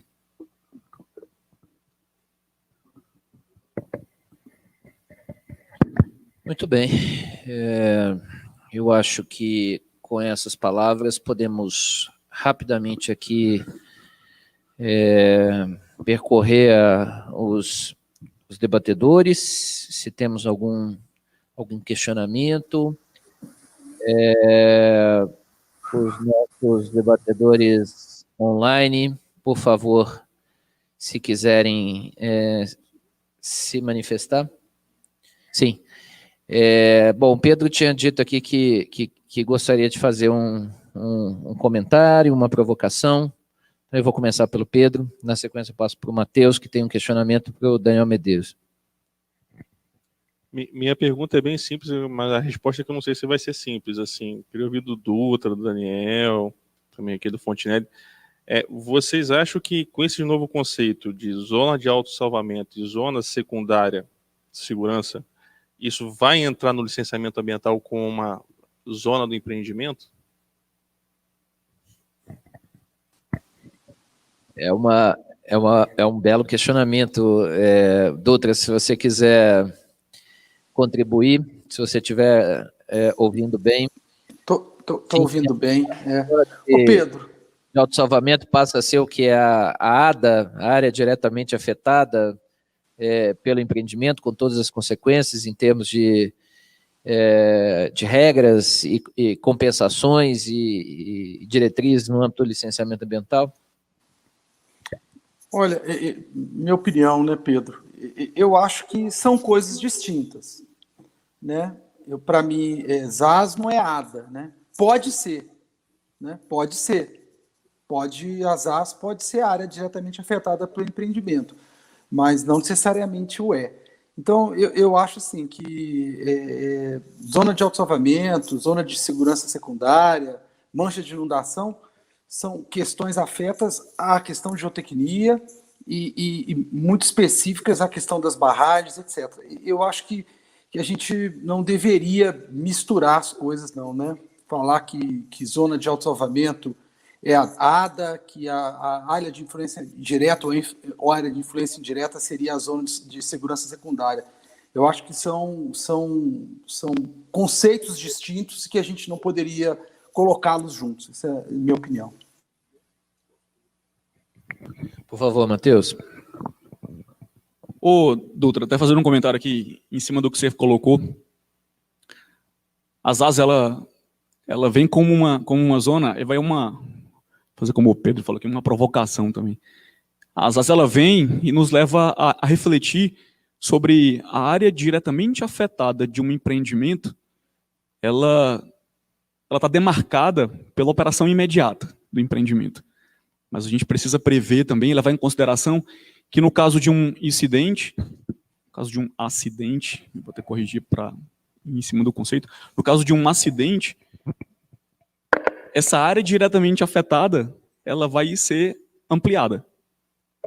Eu trazer para a atualidade a previsão de que área vai ser afetada num possível acidente, ela me traz, por exemplo, a necessidade de um levantamento. Eu vou citar aqui 2 exemplos, mas de um levantamento da carga biótica existente naquela área e mesmo da estrutura e do volume geológico disponível naquela área que seria possivelmente futuramente utilizado, que mesmo num processo de ampliação. Então, a gente está falando de uma área de autossalvamento, mas ela pode ser diretamente afetada no caso de um acidente. Eu deixo essa provocação aqui para ouvir, se você puder contrapor algo, mas ouvir Daniel também. E volta uma discussão se o licenciamento ambiental de empreendimentos minerários envolve e contempla avaliação de riscos ou de impactos ambientais negativos e positivos.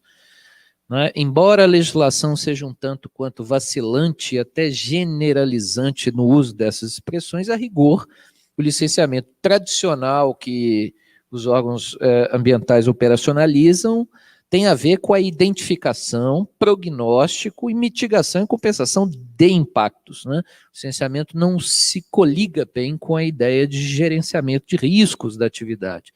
Talvez aí, inclusive, esse gap, né, que o Rodrigo se refere, da dificuldade de categorizar essas definições em termos de extensão para fins de gerenciamento de risco, de segurança de barragem, com as áreas afetadas direta, indiretamente ou diretamente impactada pelo empreendimento. Daniel, queria falar alguma coisa? Eu concordo com o que o Dutra falou e o que o Matheus falou, concluindo aí do que é ADA, né, do conceito da ADA.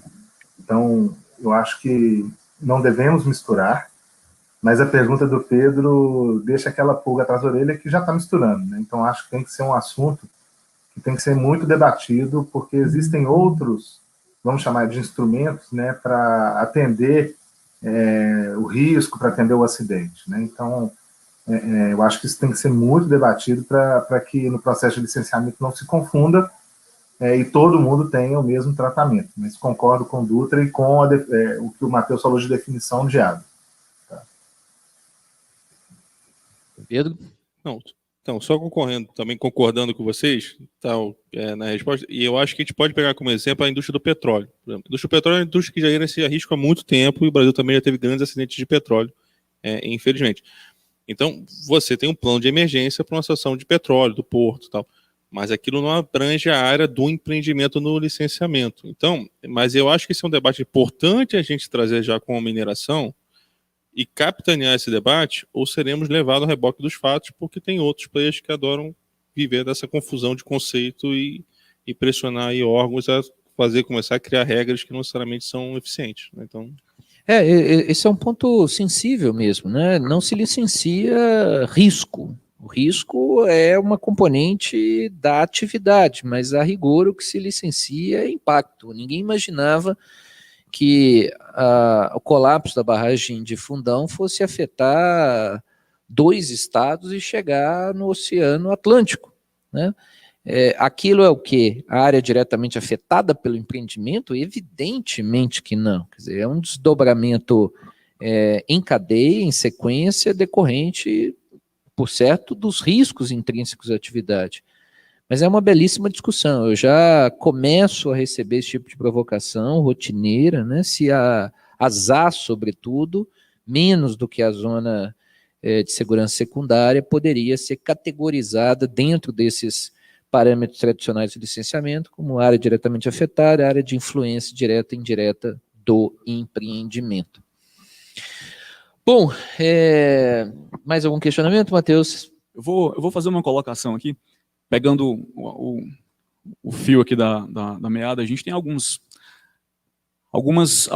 empreendimentos minerários no estado do Ceará, que não são raros os exemplos dessas zonas de amortecimento, essas zonas de transição, né, para a segurança da população do entorno, principalmente.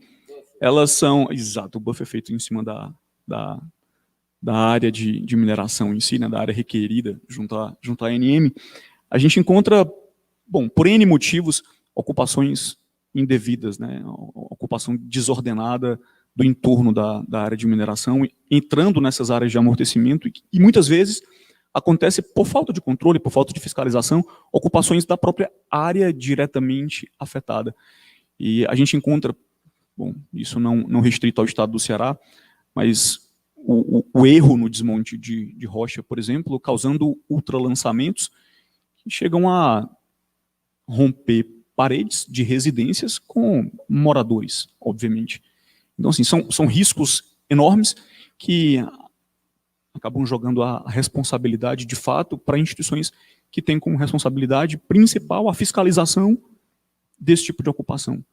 A gente encontra, muitas vezes, prefeituras possibilitando a ocupação por loteamentos no entorno de empreendimentos, ocupando áreas que, dentro do zoneamento, não seriam permitidas as construções para habitacionais, né? Então, assim, são riscos que acabam trazendo muito uma corresponsabilidade de todos os stakeholders envolvidos. Então, é uma preocupação e acaba, bom, por fim, correndo risco de trazer uma imagem negativa para o setor, para a mineração, para as mineradoras envolvidas, e de fato, a precaução precisa acontecer porque é um setor, é uma atividade, é um grupo de empresas atuando com um fim, bom, importantíssimo.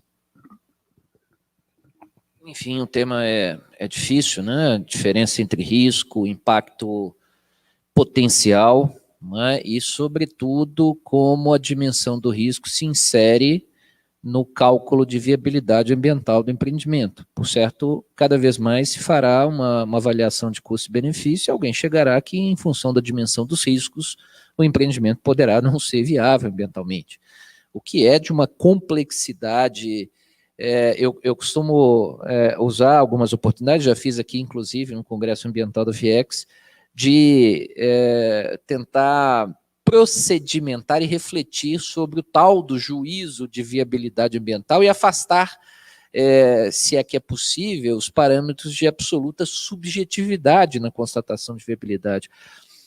Mas a introdução do fator de risco é algo que, sinceramente, não consigo desenhar mentalmente como isso leva à definição de viabilidade e concessão ou não de uma licença ambiental requerida para empreendimentos de risco, como sejam as barragens de rejeito. Bom, acho que já chegamos às 6 horas, foi um painel muito rico. A Viex começa a se abrir para o setor minerário, que é muito bom, né? Esse painel revela esse esforço, o Congresso Ambiental se realiza juntamente com a LASE, né, Licenciamento Ambiental do Setor Elétrico. O setor minerário, esse ano, experimentou aí um debate com pessoas de ponta, expoentes do setor, profundos conhecedores. No meu entender, talvez suspeito como moderador, o painel foi riquíssimo, aprendi muito com os debates hoje à tarde. Queria agradecer, então, aos que não puderam se deslocar por razões diversas, Rodrigo Dutra, gerente executivo da Vale, ao Daniel Medeiros, meu amigo de longa data, de longa jornada, gerente de sustentabilidade da Samarco, ao Pedro Campani, gerente jurídico da Votorantim Cimentos, e ao Matheus Fontinelli, que brilhantemente conseguiu, são umas palavras que são lugar comum, né, mas eu acho que ele conseguiu bem alinhavar aí todas as informações, as provocações, os debates que foram travados nesse painel. Muito obrigado a todos e até a próxima oportunidade, esperando que ano que vem tenhamos aqui de novo esse painel, mas sem as restrições da pandemia, todos podendo conversar, se abraçar, não precisa ficar dando só aquele soquinho na mão do outro, né? Ou um toquezinho de cotovelo. Muito obrigado, gente. Prazer enorme.